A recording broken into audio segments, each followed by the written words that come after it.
François Lucien Fall. Vous avez quel âge? Je suis 13 ans. Où vous êtes né? Je suis né à Dabola. Quelle est votre profession? Je suis diplomate à la retraite. Où vous êtes domicilié? Domicilié à Kobaya, Monsieur le Président. Alors, veuillez dire au tribunal ce que vous savez dans cette affaire. Je vous remercie, Monsieur le Président, honorable membre du tribunal criminel, me tenir devant vous ce matin au titre des parties civiles pour le procès du massacre du stade du 28 septembre revêt pour moi une très grande importance.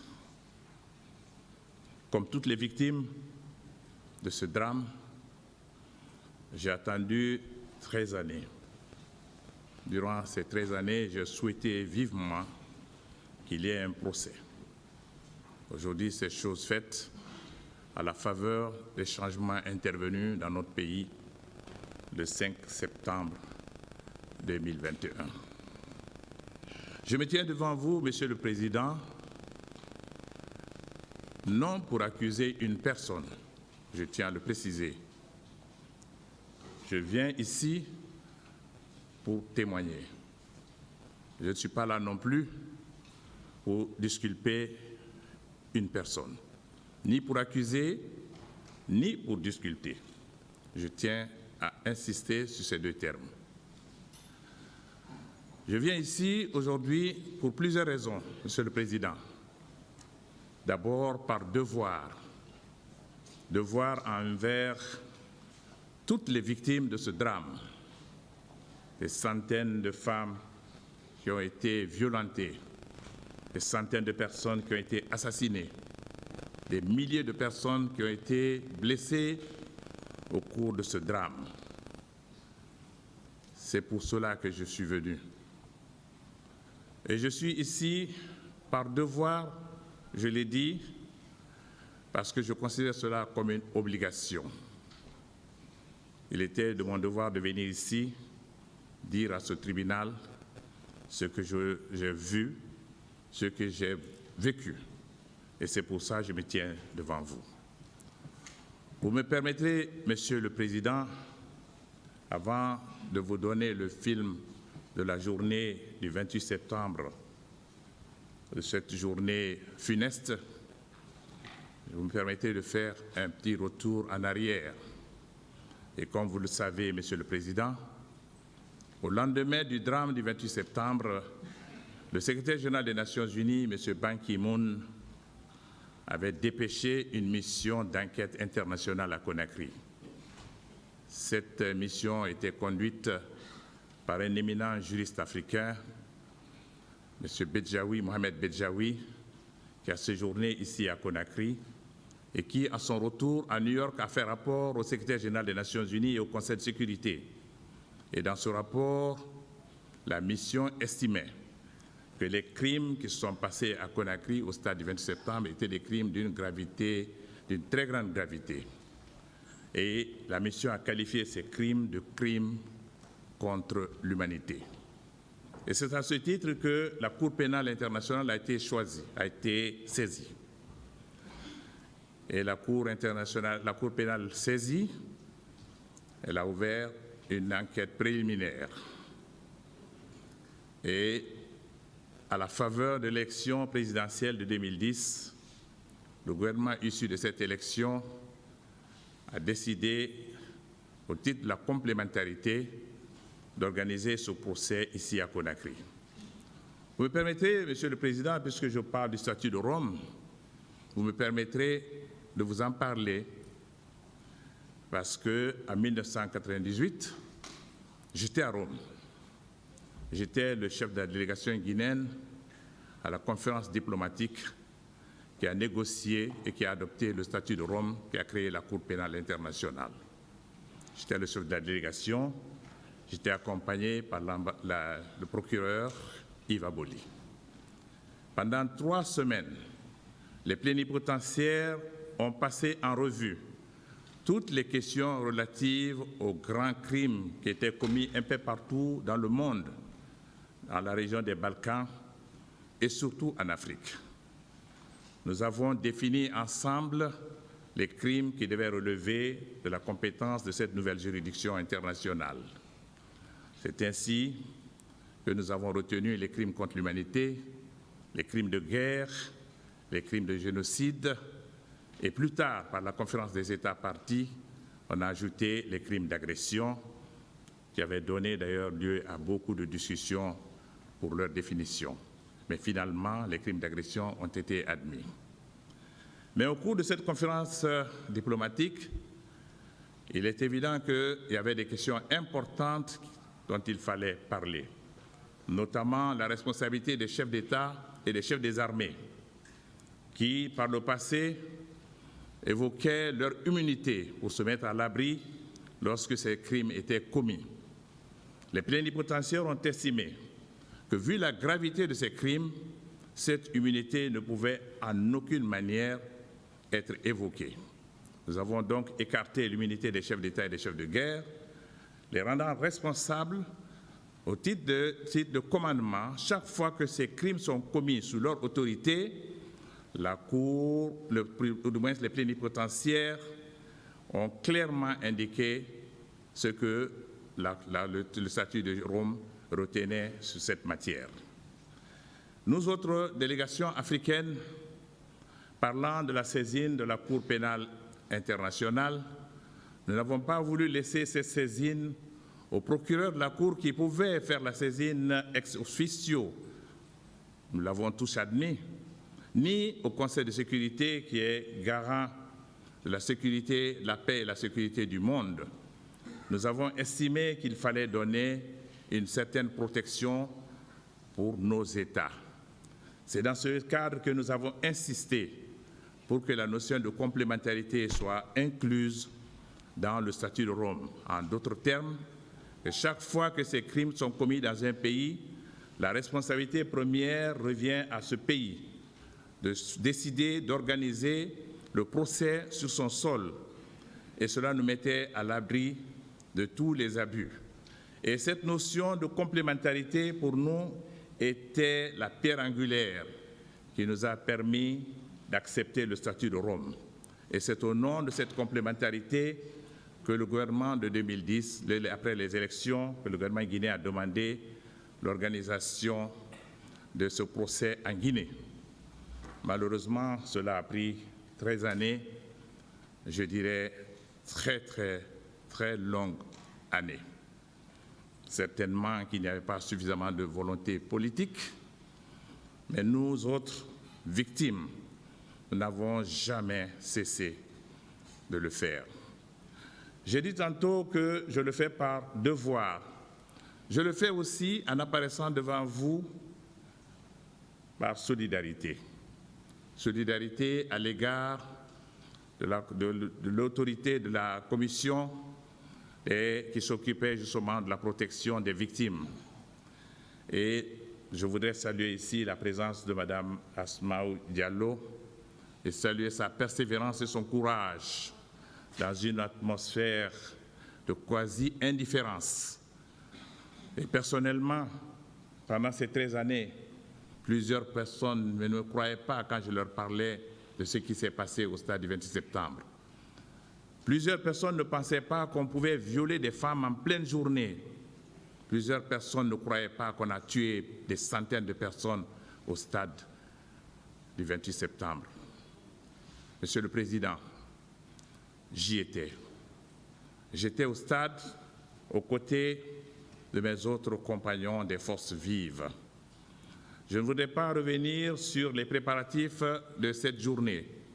Notre collègue qui est passé avant moi et qui était le président de la commission d'organisation vous a fait un exposé exhaustif des préparatifs de cette journée du 28 septembre que nous avions choisi pour les raisons qui ont été déjà largement évoquées et qui correspondaient à notre vocation de dire non à la candidature des membres du CNDD ou du gouvernement, conformément aux engagements qu'ils avaient librement pris devant le peuple de Guinée, devant la classe politique guinéenne, devant la CEDEAO, l'Union africaine, la francophonie, les Nations unies et tous les partenaires internationaux de la Guinée. Il était évident que le CNDD s'était engagé, après la prise de pouvoir, à organiser rapidement des élections démocratiques pour la restauration de l'ordre constitutionnel. Il s'était engagé à ne pas être candidat. Mais à notre grande surprise, nous avons constaté plusieurs faits qui nous ont montré que c'était des manœuvres préparatoires pour préparer le terrain à une candidature des membres du CNDD, ce à quoi nous étions fortement opposés. C'est la raison pour laquelle nous avons décidé d'organiser ce meeting, un meeting pacifique. Il est évident qu'on nous avait, on vous l'a déjà dit ici, que nous n'avons pas eu de retour pour organiser à l'intérieur du stade que nous avons choisi comme lieu de la conférence, mais nous n'avons pas eu non plus d'opposition pour organiser sur l'esplanade du stade du 28 septembre. Le matin du 28 septembre, donc, j'ai reçu à mon domicile les principaux responsables de mon parti. Mais auparavant, Monsieur le Président, je tiens à souligner que toutes les réunions des forces vives, pendant au moins une dizaine de jours, nous avons tenu des réunions régulièrement, en pleine journée, au siège de mon parti à Taouya. C'est là où les forces vives se réunissaient. Et nos réunions étaient publiques. Nous savions que nous étions infiltrés par les éléments du gouvernement, mais comme il ne s'agissait pas d'un complot, nous avons tenu les réunions en pleine journée, les portes ouvertes et dans un espace largement ouvert. Et nous avons communiqué sur les radios locales pour appeler nos militants, pour dire à tous les Guinéens que les forces vives étaient opposées à la candidature des membres du CNDD à une élection. Nous avions constaté aussi qu'on avait inversé l'ordre des élections, puisqu'il était prévu d'organiser des élections législatives et ensuite des élections présidentielles.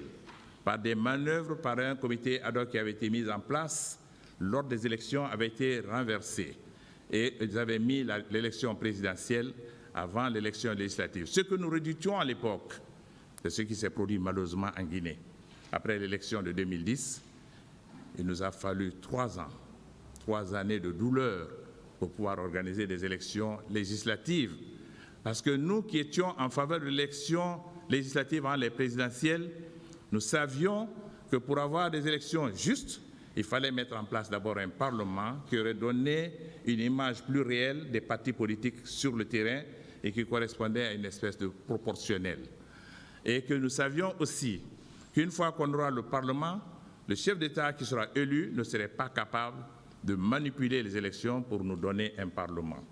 Malheureusement, ce schéma n'a pas été respecté et les manœuvres du comité ad hoc ont donc permis d'inverser l'ordre des élections pour choisir la présidentielle avant les législatives. Donc c'est un ensemble de situations qui nous ont donc amené, Monsieur le Président, à dire qu'il fallait que les forces vives fassent entendre leur voix. On vous a parlé de la visite du président Ouad, on vous a parlé des réunions des élus qui avaient été convoquées, nous avons vu les images à l'époque. On vous a parlé de la visite du vice-président du CNDD à Massanta. Vous avez écouté son discours de campagne à Massanta. On vous a parlé de l'abbé, de Frigia. Et moi-même, j'étais à Kankan quelques jours avant le 28 septembre. J'ai vu les manœuvres qui étaient en place pour préparer la visite du président du CNDD à Kankan. Donc, le dispositif était en place. C'était clair que le CNDD se préparait à participer aux élections, ce qui était contraire à tous les engagements qui avaient été pris. Et malgré tous les efforts déployés par le groupe international de contact qui avait été mis en place et qui comprenait les Nations unies, la CEDEAO et l'Union africaine, le CNDD n'a pas reculé. Et c'est la raison pour laquelle nous avons décidé de faire ce meeting, pas pour créer des troubles dans le pays. Nous avons voulu le faire dans un endroit protégé, en appelant l'ensemble de nos populations. Pendant des semaines, nous avons fait une campagne médiatique. Ce n'était pas caché, Monsieur le Président, parce que nous voulions montrer à la face du monde, en réponse à ce que le président Ouad a déclaré ici à Conakry, que la majorité de la population guinéenne était en faveur une élection démocratique en Guinée. Et c'est la raison pour laquelle nous avons choisi cette date. Donc le matin du 28 septembre 2009, comme je le disais tantôt, mes militants se sont retrouvés à mon domicile très tôt le matin. Nous avons pris le petit déjeuner ensemble dans une atmosphère de confiance et nous avons démarré ensemble pour aller vers le stade. Je me suis séparé de mes militants et militantes et je suis passé prendre mon collègue Sidia Touré à son domicile. Arrivé au niveau du stade, nous avons vu que le stade était déjà, l'inscription a déjà été remplie de monde parce qu'il y avait déjà une première pluie fine le matin. Eh bien, le monde était déjà nombreux. Nous avons dû contourner, passer par l'Andrea pour rejoindre le domicile de notre porte-parole, le regretté Jean-Marie Doré à Donka. Nous étions les derniers arrivés, tous les autres collègues étaient présents. Et lorsque nous sommes arrivés, on nous avait informé qu'il y avait eu des problèmes au stade.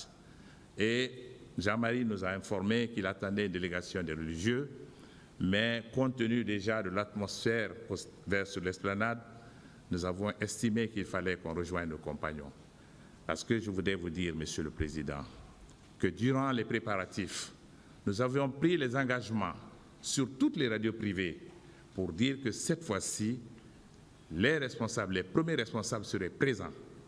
Et parce qu'il était de pratique, moi, c'était la première fois que je participais aux activités politiques en Guinée, mais j'étais un observateur politique avant. Et j'avais constaté, comme tout le monde, que des manifestations violentes s'étaient passées en Guinée, mais que chaque fois qu'il y avait ces manifestations, les leaders étaient absents. Certains avaient pris les vols pour aller à l'extérieur et on envoyait les militants devant.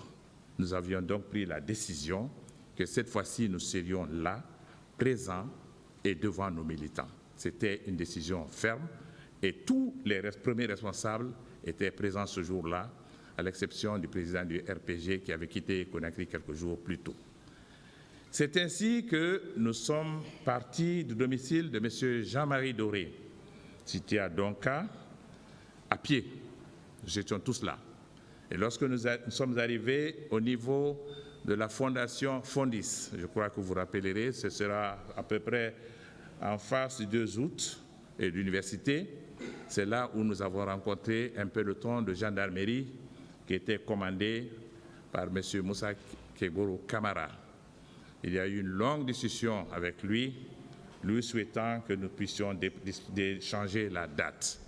Mais là où nous étions, nous ne pouvions plus changer de date, étant donné que des dizaines de milliers de militants étaient déjà réunis à quelque part de nous. Il n'était plus question pour nous de retourner. Cela aurait constitué peut-être une trahison de notre part si nous n'avions pas rejoint nos militants qui étaient déjà massivement mobilisés.